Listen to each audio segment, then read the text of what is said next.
Next slide. Today, acid, base, and salt. Any doubts you have?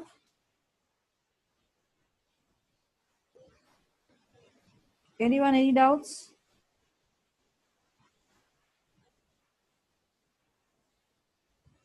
No doubts.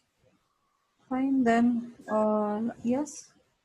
If there's a question of that acid and base conduct electricity, we should explain the experiment also. No, not needed. Okay. If they ask, explain with activity, then only. Otherwise, it's not needed. Only you write about the presence of ions. Reason you to write in presence of ions, it will conduct current. Okay. Okay. Then life process chapter. So life process. Yes. And what is efflorescence? Efflorescence. Efflorescence is some of the salts, generally these hydrated salts, when exposed to air, they lose water molecules. So this property of this one, salts is called as efflorescence. When some of the hydrated salts, only when exposed to air, they lose water molecules. So that property is called as efflorescence. It's clear? Yes, ma'am. Somehow is the gypsum efflorescence? No, gypsum is not. Washing soda is yes. Washing soda.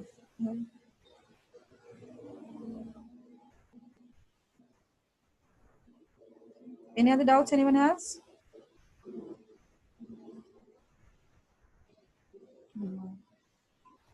Fine. So we have to revise chapters. You don't have full chapter, right? Read from Life transportation. process. Yes, ma'am. Only transportation. Why not earlier? As is the test done for all their part? Ma'am, they just gave the worksheets, so they are not considering the earlier part. Okay. Worksheets on that part they have given. Yes, ma'am. The test paper that was supposed to be there. Okay. Fine. Done. So it is the last part only. Okay, fine. We will do that one revision first.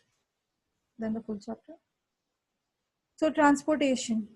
In the transportation, circulatory system, transportation system, circulatory system. So transportation system in animals, the transportation.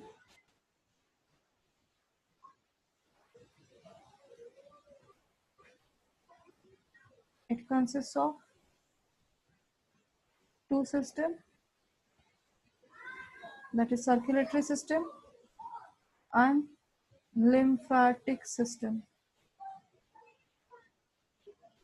Transportation system in humans or in animals consists of two systems. One is circulatory system and the second one is lymphatic system. Circulatory system components are of circulatory system are heart, blood and blood vessels. blood vessels. Lymphatic system consists of Lymph nodes, vessels. lymph vessels and lymph. Okay. So here circulatory system consists of heart, structure of heart, diagram of heart you need to know. In the structure of heart,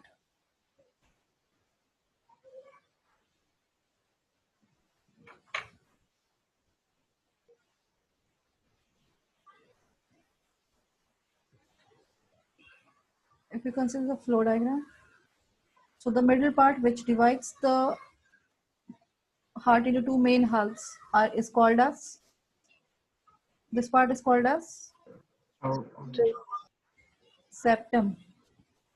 Septum divides the two main halves, divides the heart into two main parts. So upper one is called as Atrium. atrium or auricles also.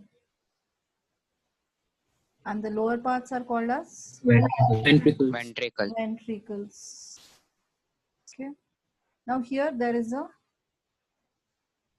valves are present. In between this movement, there is a movement is possible through atrium to ventricles. Here also there are holes through which the blood can flow.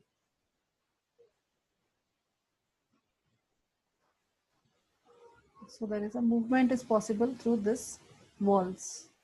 There are the walls through which the movement is possible. So here is walls, here are walls, bicuspid and tricuspid walls are present. So due through that, they control the movement of the blood from atrium to ventricles. And from ventricles, the blood moves away. Blood moves away from the ventricles. Now where it will move? Now your right hand side, this part is your right hand side.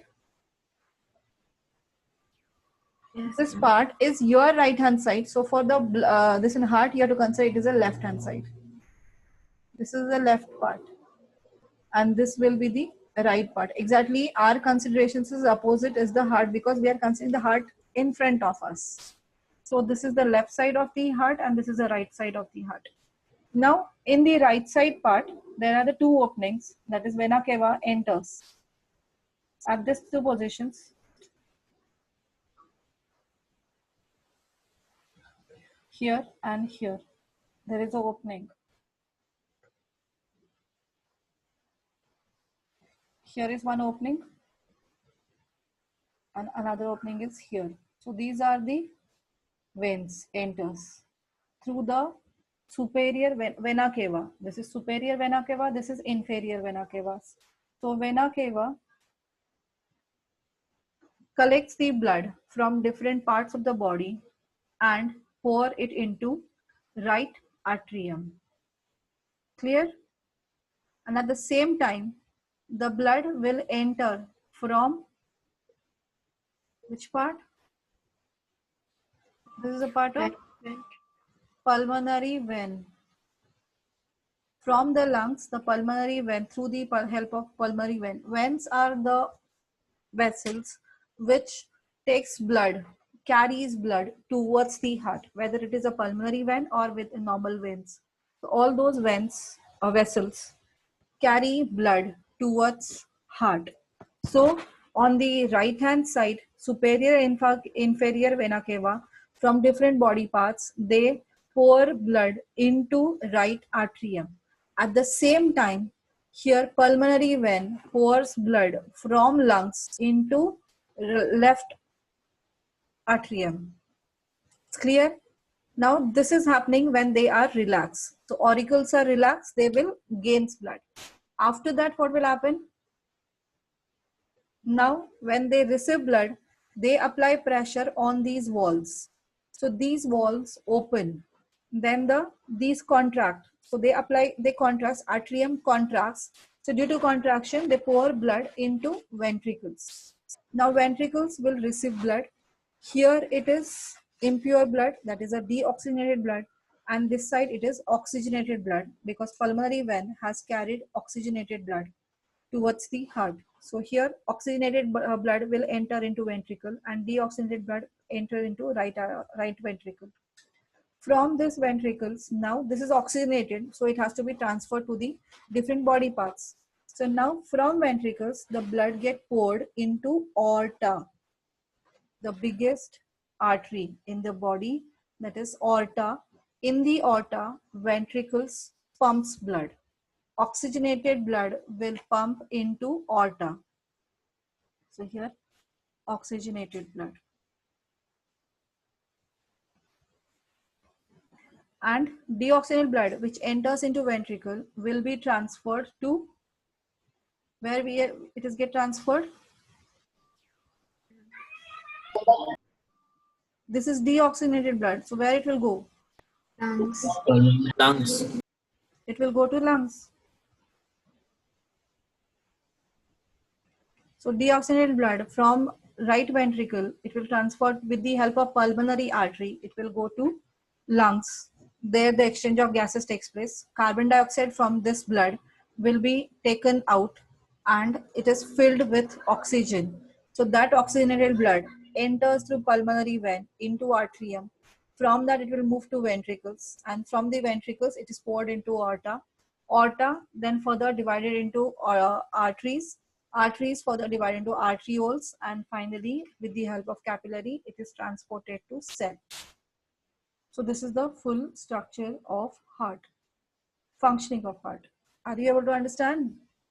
Have you understood this part? Yes, ma'am. Ma'am, Ma'am. So here from lungs, yes, with the help of pulmonary vein, oxygenated blood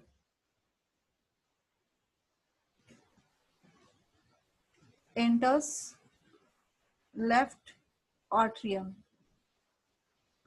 From left atrium, when it contracts, at that time it will move to left ventricle. Now from left ventricle, when these contracts, at that time it will be transferred to aorta. From aorta, it will go to arteries, and from arteries, it is transferred to each and every cell. So this is the movement of oxygenated blood. Now deoxygenated blood from every cell. Now cell exchange of oxygen and CO2 takes place. Now till this part, this was oxygenated blood. Now oxygen will be transferred to the cell, and cell will give out carbon dioxide. So now blood will be deoxygenated blood.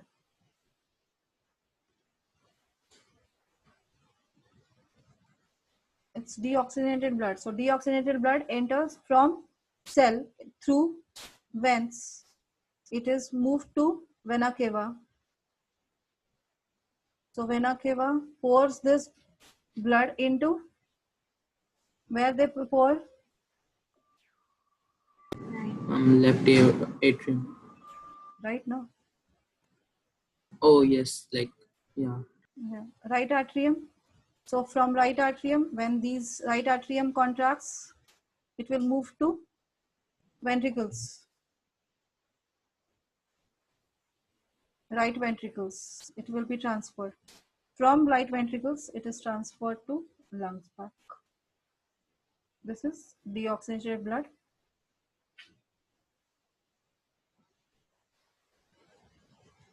With the help of pulmonary artery, carries this blood towards the lungs.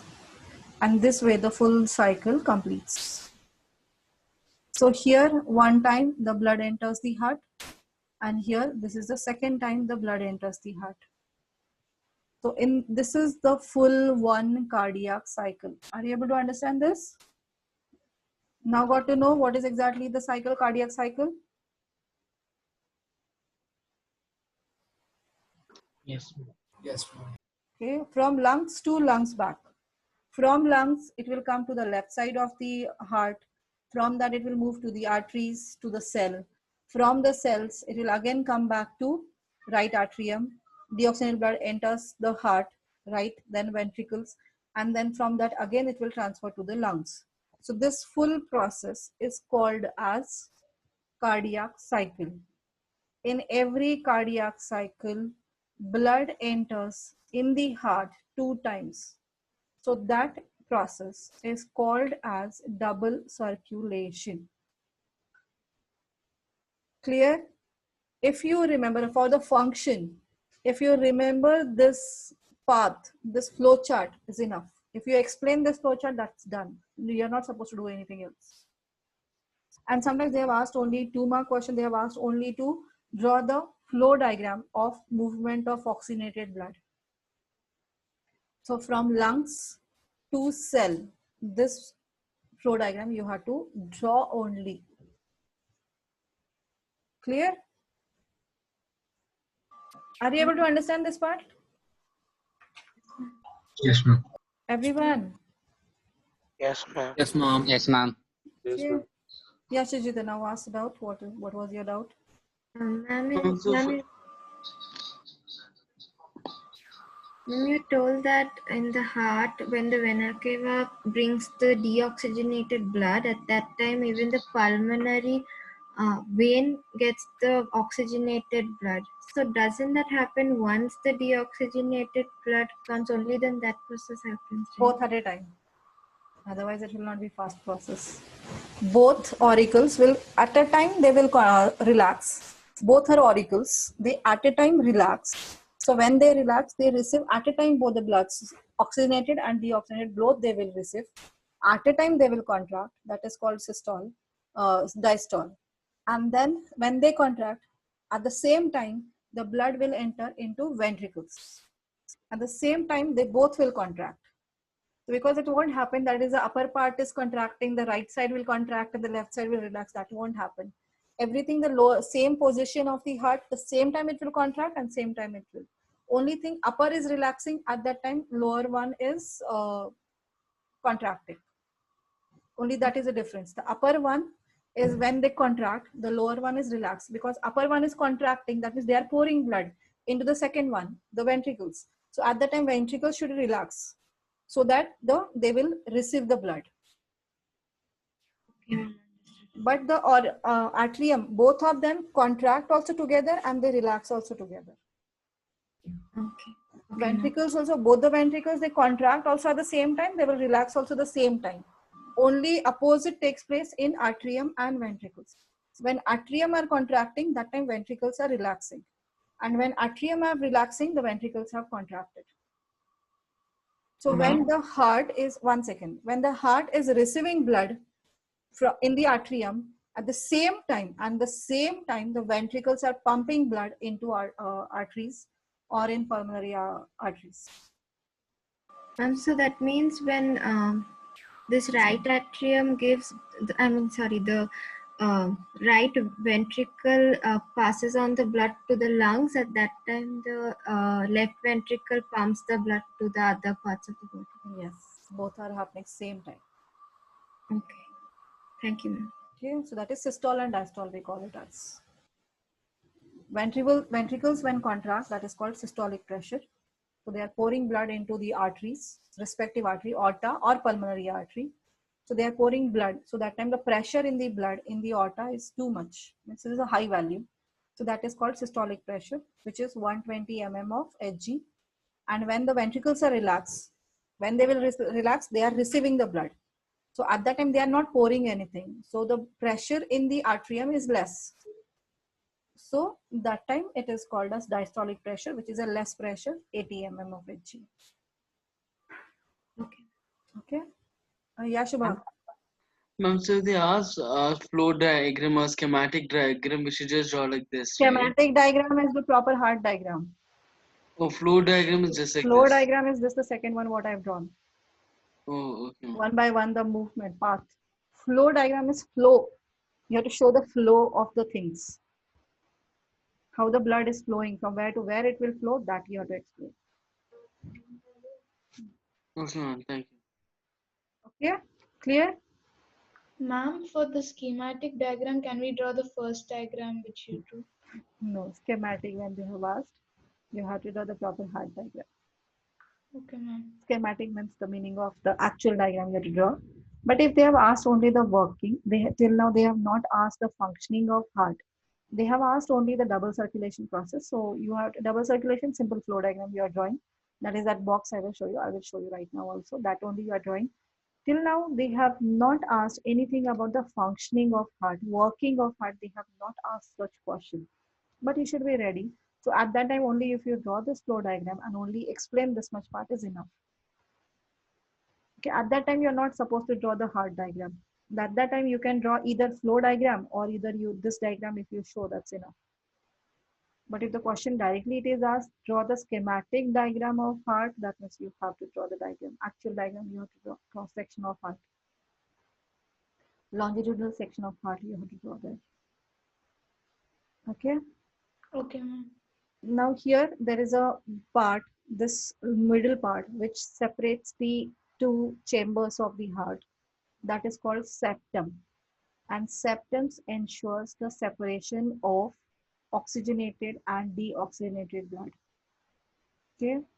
And here these walls, bicuspid and tricuspid, names you don't have, only walls present in the atrium. regulates or controls the flow of blood from atrium to ventricle, or will prevent the backflow of blood from ventricles to atrium. So those valves, as soon as the atrium applies pressure, the valves will open. So that valve's opening is dependent on the contraction of atrium muscles. So when atrium contracts, the blood enters atrium to ventricle. At that time, due to pressure, that valves open. Now, when ventricles are sending out blood, so at that time, atrium are relaxed. They are not applying pressure on the wall, so walls won't open. Walls are closed, and that's the reason ventricles pump blood only into aorta or artery. It is not going backwards into atrium. The ventricle blood won't move to atrium. So the valves present in atrium prevents backflow of blood from ventricles to atrium. Clear? This part clear? The functioning of that is also asked. That's the reason I'm telling you. So double circulation.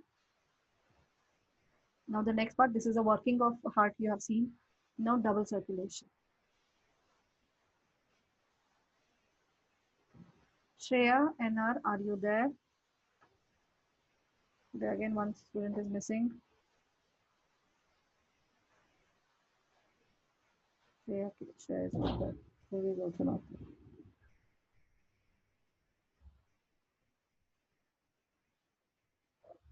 Purvi is there. Okay, Pranika, can you tell me double circulation? What do you mean by double circulation? It is the flow of oxygenated and deoxygenated blood from lungs to heart and from No, definition. Only tell me definition.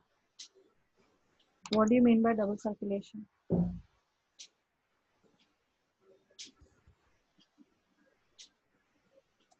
Nisha? Double circulation is when blood comes to the heart. Where Like- comes to the heart? Twice. When? Can I? Who is that? Who told? Can I? Me. Yes, Arvind? Ma'am, blood enters the heart twice during one cardiac cycle. Blood enters heart twice during one cardiac cycle is called double circulation. And I told you this is most important question of this chapter, always repeated, and still you don't remember the form definition.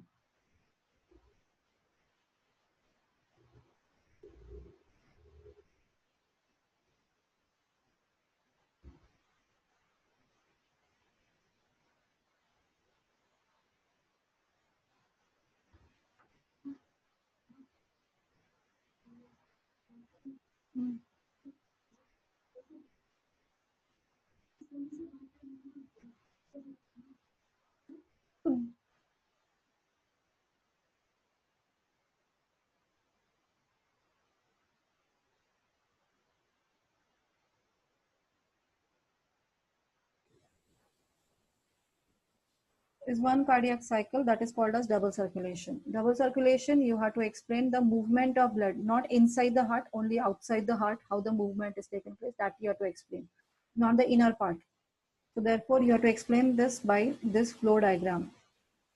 This is heart, this is lung,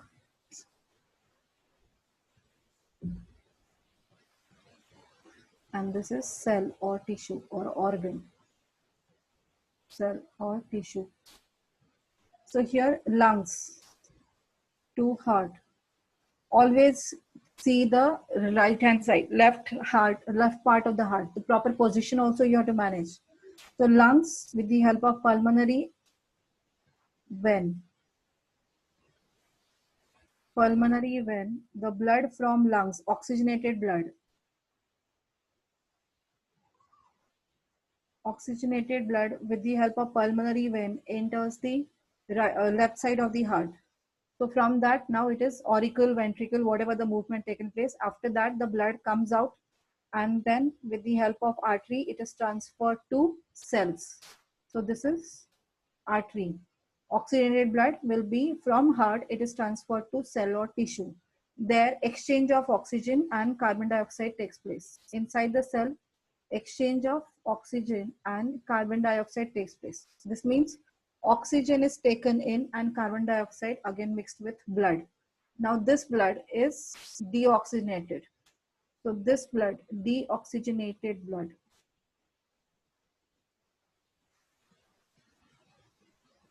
enters the heart, enters from cell, enters the heart with the help of veins.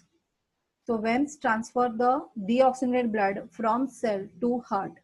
From heart, again this deoxygenated blood will be transferred to lungs with the help of pulmonary artery. Remember meaning of artery and a vein. Artery is a vessel which carry blood away from the heart. So here also the blood is moving away from the heart, that is with the help of artery. Now here also the blood has been taken from heart to lungs. So therefore it is the help of artery only. That special artery is called as pulmonary artery. Clear?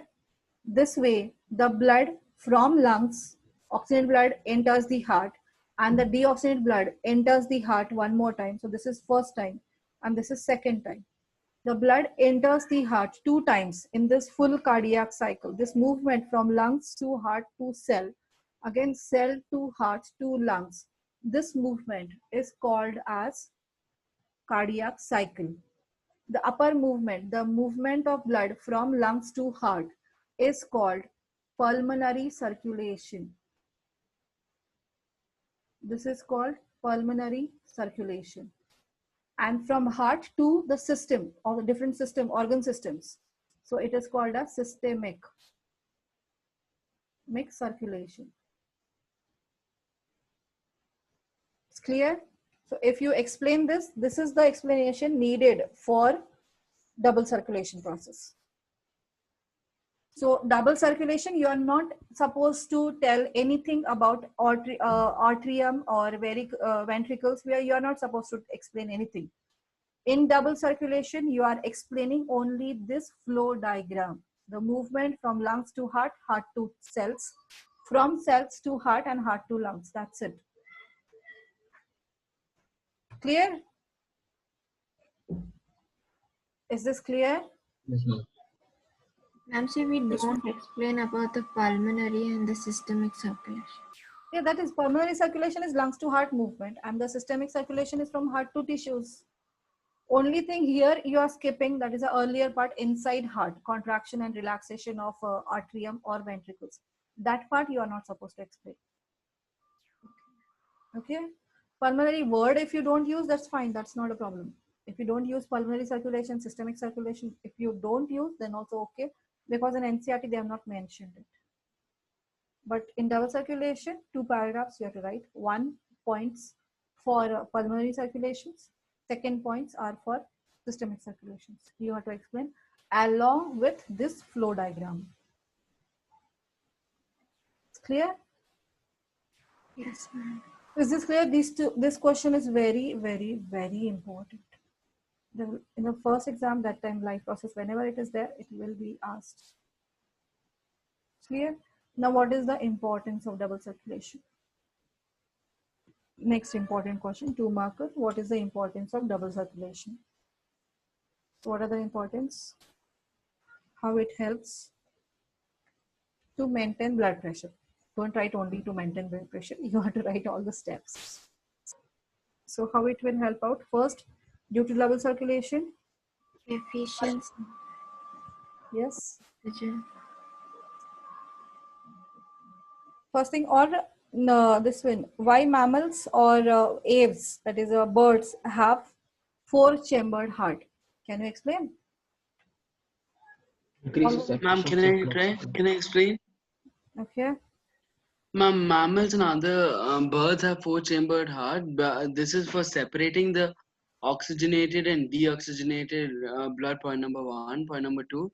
This helps in the efficient supply of oxygen. Number three, as they're warm-blooded animals, they need to manage their temperature at various environments. So most of the energy is needed for managing the temperature. For other cold-blooded animals such as lizards and reptiles have only three-chambered heart because So that is they what do we not. are supposed to do. Don't include that also here. Okay, ma'am. Only this much part you can explain.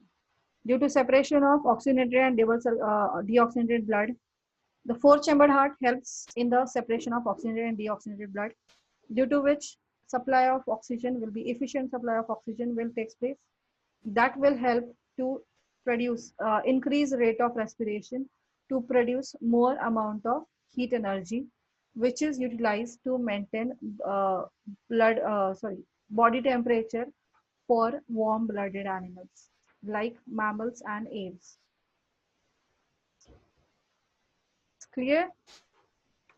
You have to mention all these points. So first, separation of oxygenated and deoxygenated blood, due to which efficient supply of oxygen, that way increases the rate of respiration. Due to increased rate of respiration, the more amount of energy will be produced, and more energy is needed to maintain their mammals and birds' body temperature, as they are warm-blooded animals. It's clear? Yes, ma'am. So this is about the double circulation. Systemic and diastolic, systole and diastole, is it clear to you? Systole means systolic pressure, or systole means what happens at that time? Contraction of the arteries. Arteries won't contract. High pressure on the arteries. So that is created due to ventricles contraction. Contraction in the ventricles causes systolic pressure.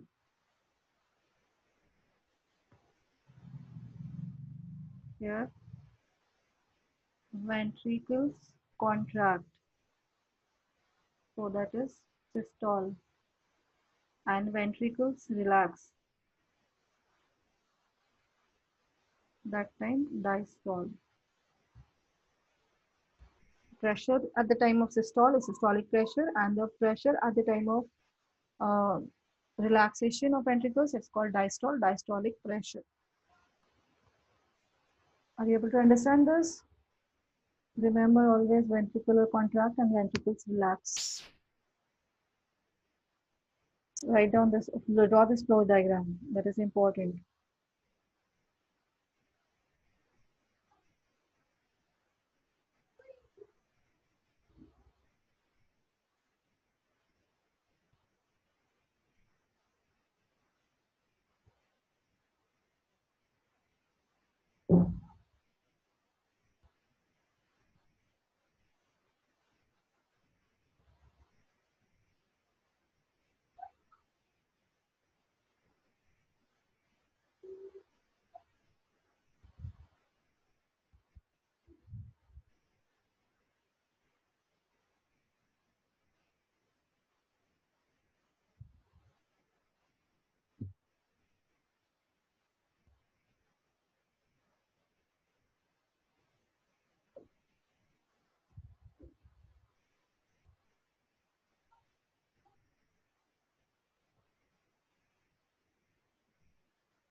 Done? Yes, ma'am.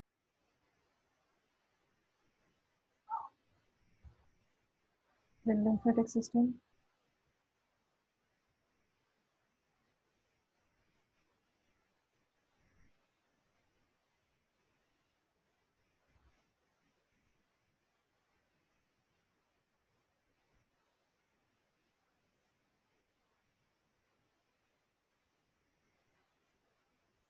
Done this part?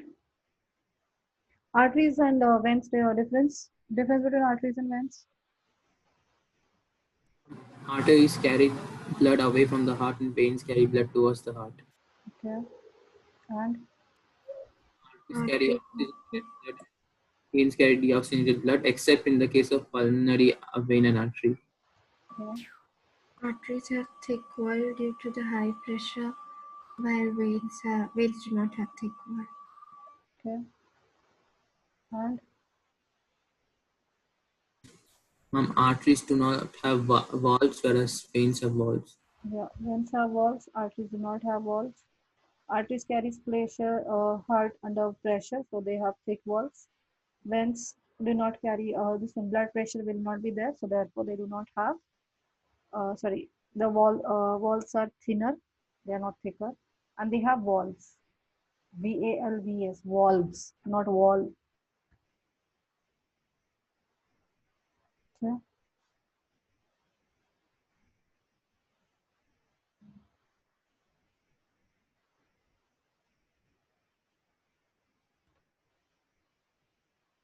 Then superficial. Arteries are deep-seated and the ventricles are superficial. Veins are superficial. Okay. So that is about the veins and this. And capillaries, what are capillaries? What are the capillaries?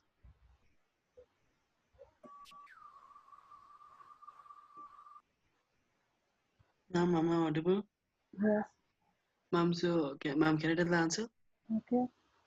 Ma'am, capillaries are, once again, they're a part of the transportation system. They're one cell thick. They help in the transportation of blood. They help in the transportation of blood and nutrients from arteries to the main cells. Multiple capillaries together would form the veins. Ma'am, yes, ma'am. That's Capillaries are the thin tubes in which arterioles further divides near the cell. Those are one cell thickness.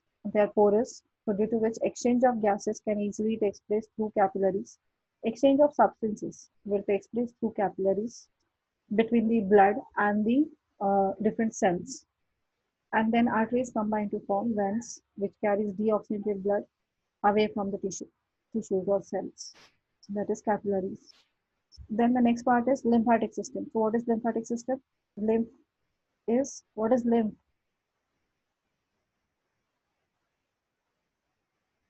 What is a lymph?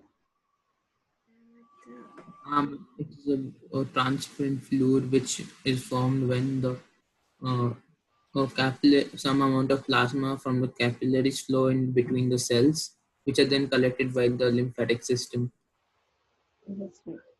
So protein, fats, and some amount of protein, fats, and some plasma leaks out in the intercellular portion that constitutes the lymph, that called as lymph, along with the some lymphocytes are present in that, and it consists of mostly the plasma. It is colorless due to absence of RBCs and have less amount of protein as compared to blood. The main difference between the lymph and blood is lymph is colorless, but the this one is colored.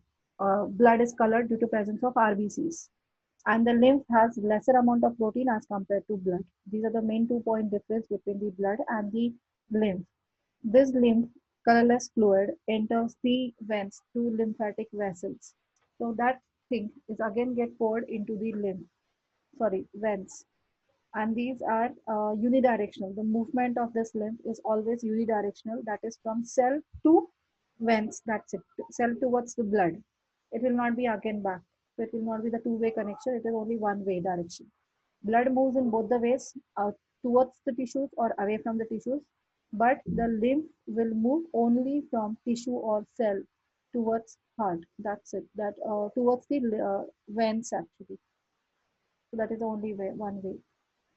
So function of it. What is the function of it? It drains the extracellular fluid. Yes, it drains out the extracellular fluid back to the main part, that is in the veins. Protects body from germs. Protects body from germs due to presence of lymphocytes. Also transport the digested fats So, and yeah, proteins. digested food, fats and foods, yes, away from the small intestine. Okay, so these are the functions of lymph. Then in plants, transportation in plants, you have to learn about that this one, transportation of water and mineral with the help of xylem, and translocation process, the movement of food away from the leaves. So water and mineral movement is taken place with the help of xylem. Xylem carries water and minerals from soil towards leaves where that water is utilized. Then the first question in that part is how the water enters the roots. Through root process. You have to explain that. That is a 2-mark question asked in 2019 paper. The water enters the roots by the process of diffusion, and because there is a difference in the pressure to cancel this difference, the water enters the roots. First, the ion center roots in takes up the ions and creates the difference between the outside environment and inside the roots. To maintain the this one, to take out the this one, to remove that difference, water has to move from higher concentration to lower concentration. So this way, the water enters that roots difference, the pressure difference, ionic concentration difference. To remove that, to nullify that difference, the water will enter the roots. That remember this, like these lines. If you have a textbook, open it. That is important lines. This is a 2-mark question they have asked.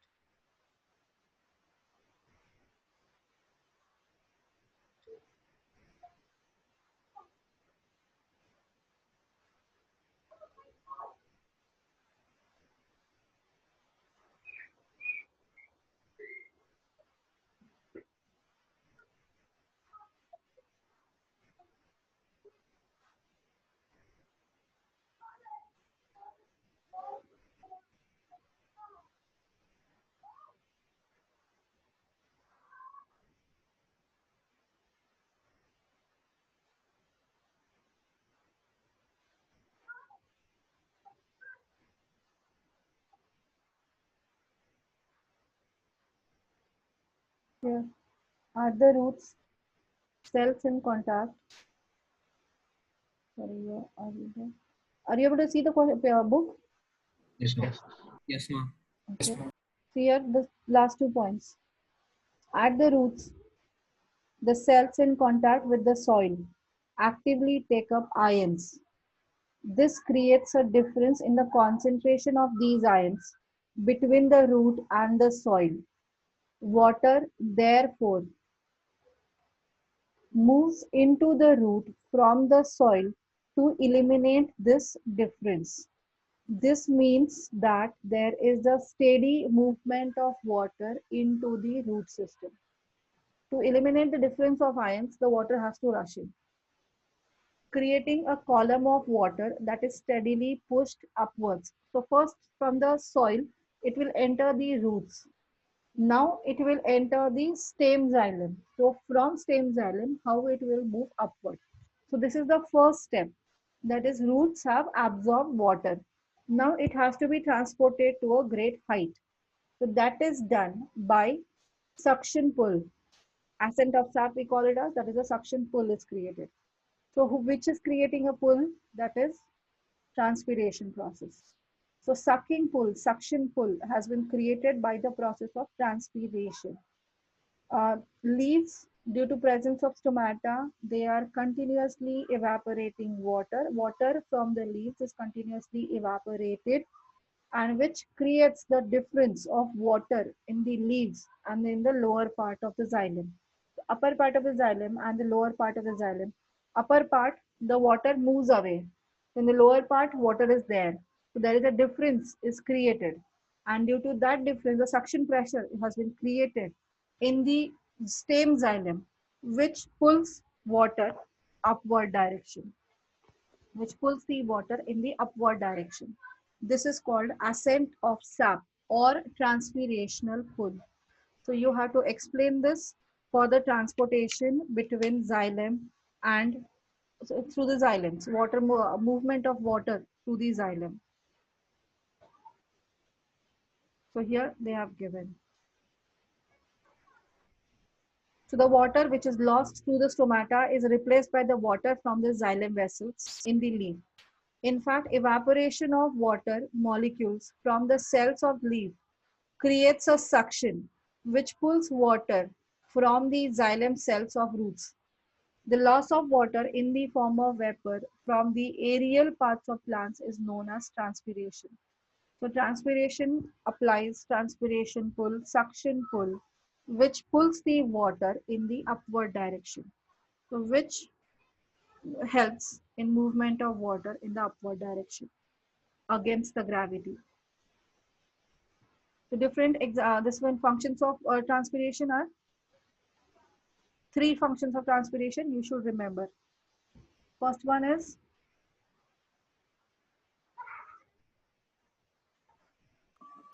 Maintains the temperature. one is maintaining the temperature. Due to evaporation, evaporation causes cooling. So continuous transpiration, that is the evaporation takes place, which maintains the body, which keeps the body of the plant, this plant parts cooler. One. Second one, excess water is excreted with the help of transpiration. And the third one, transpiration pull, that is a suction pull. Transpiration creates a suction pull, which pulls the water upward direction, which helps in movement of water in upward direction. It's clear? Are you able to understand? Yes, ma'am. Yes, ma'am. Yes, ma'am. Then transpiration of food and other substances, that process is called as Translocation. translocation, the transport of soluble products of photosynthesis. Which is transported? That is a soluble products of photosynthesis.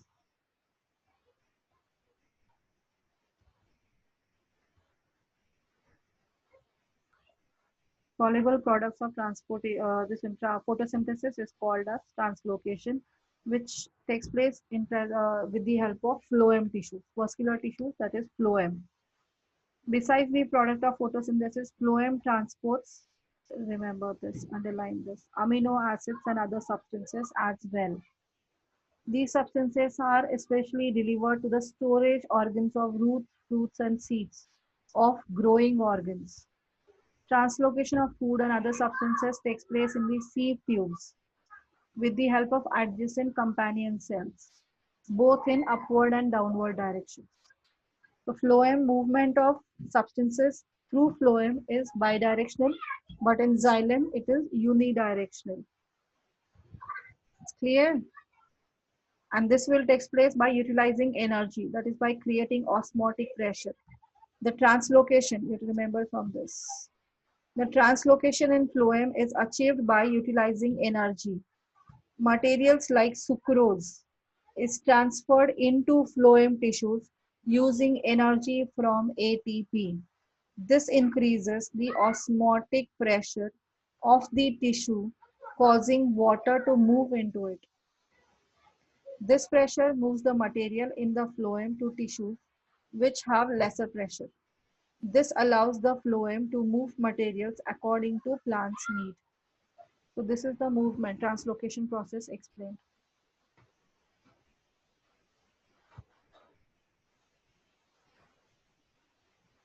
Clear what is happening?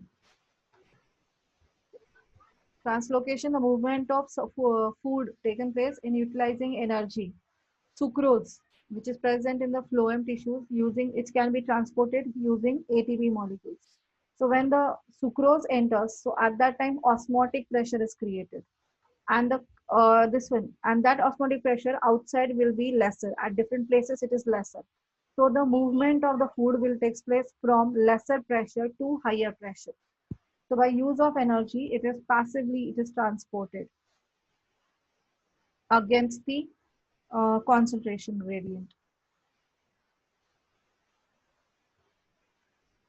That part is not there. This much part. Till now, they have not asked anything about the flow, but you should know.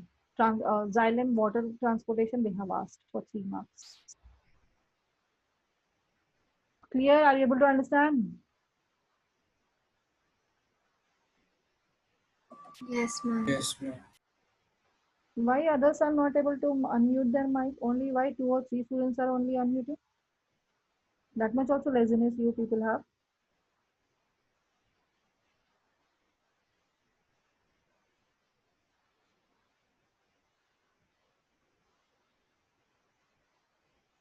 Okay, and then finally the excretory system. In excretory system, diagram of excretory system, that is kidneys, ureter, urinary bladder, and urethra. You should know. The substance is nephron. The diagram of nephron.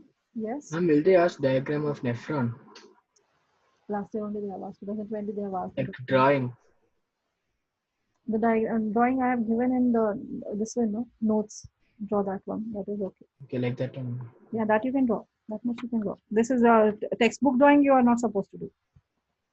That is much more complicated. You are not do. You are not supposed to do that one. Yes, sir. In this one, where is the diagram? Yeah, this diagram is enough. You can practice that. This one in our notes I have given. No, that diagram you can practice. And this one also process also I have given you properly. So Bloemann's capsule, glomerulus, the blood, the capillaries which is present in the nephron, that is called as glomerulus, which carries blood along with those excretory nitrogenous waste. So all the blood from the glomerulus enters Bowman's capsule, and then Bowman's capsule, it will move to the tubular portion of the nephron. So there selective reabsorption has taken place in the loop, that is Henle's loop we call it as, but don't we use that word because it is not given in NCERT. That you only has to be learned those distal convoluted tubule or posterior convoluted tubules. All those tubules are present. Only in NCERT they have used the word as tubular function, tubular part. So write only the tubular part.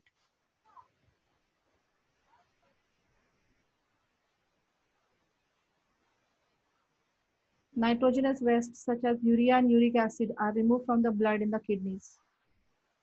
Filtration unit of a kidney, basic filtration unit of a kidney is the nephron.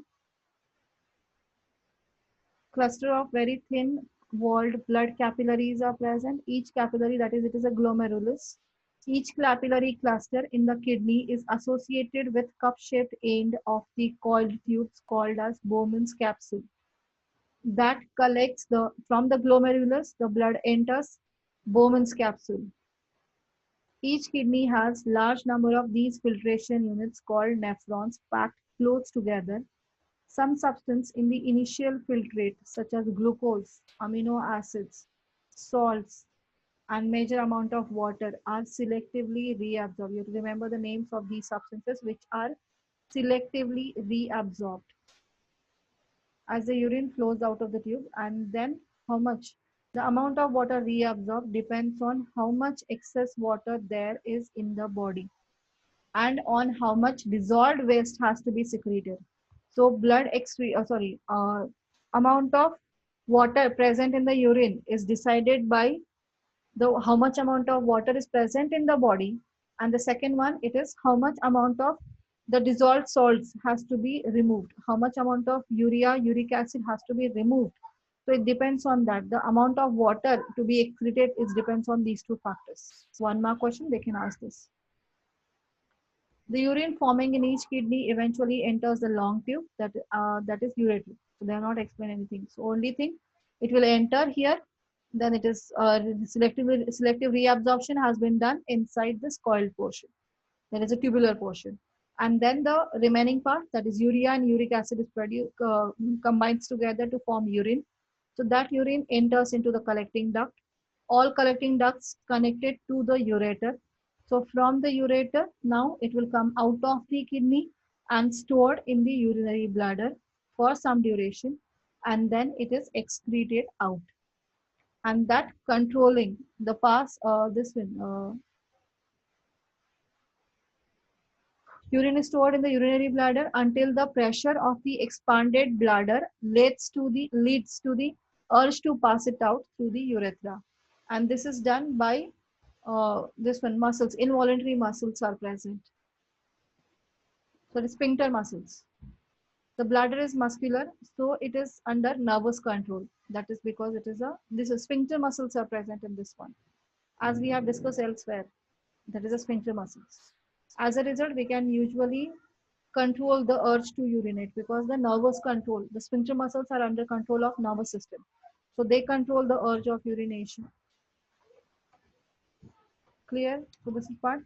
And the different parts by which the plants excrete its waste. So 5-6 different parts are there. I have given in proper point wise. So learn those, that's enough.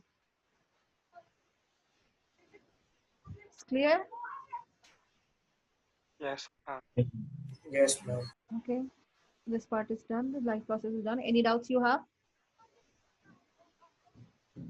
Transportation and excretion part from this chapter. Ma'am, for the function of the heart, we draw the flow diagram, the first flow diagram, right? Function of heart is to receive the deoxygenated blood from different cells, then send it to the lungs for the oxygenation, and receive oxygenated blood and transport it to different parts of the body. That is the function of heart. That's it, nothing else. Now I have to draw a diagram of heart and lungs, no, ma'am. The double circulation diagram. Double circulation, yes. Function of heart is to receive blood from the different parts of the body and then transfer it to the lungs for the oxygenation for exchange of gases. Again, receive the blood from the lungs and transport it to different parts of the cells. The different parts of the body. That's it. So we just draw the flow. If they ask for the flow diagram, we just mention those points and make it. Yeah, this is function, not working.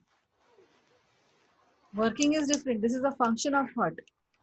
What Yes. it does. Yes. Okay. And it depends on how much marks it is. If it is for 1 mark, that is only your writing. If it is for 3 marks they have asked, then you have to explain everything. Okay. Anything else?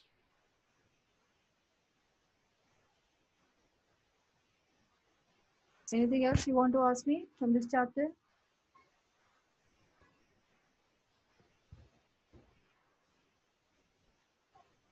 Fine then. Start maths. Tomorrow coordination, control and coordination we will do. Thank you. Okay. Thank you, ma'am. Okay. Thank you, ma'am. Okay. Thank you, ma'am.